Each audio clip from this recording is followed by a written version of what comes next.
আসসালামু আলাইকুম রহমতুল্লাহ। আগে একটু দেখাই যে আমার নিজের শরীরের অবস্থা কি দেখেন।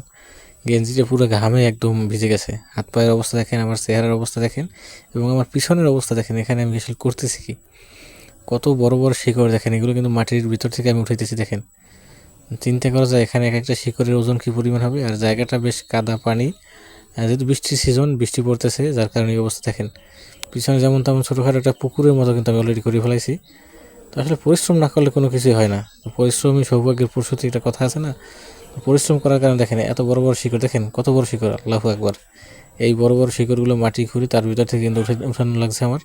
এবং শুধু এইটা না, আরও আছে। এই যে ওইদিকে দেখতে পাচ্ছেন, এখানে আরও বেশ অনেকগুলো শিকড় আছে।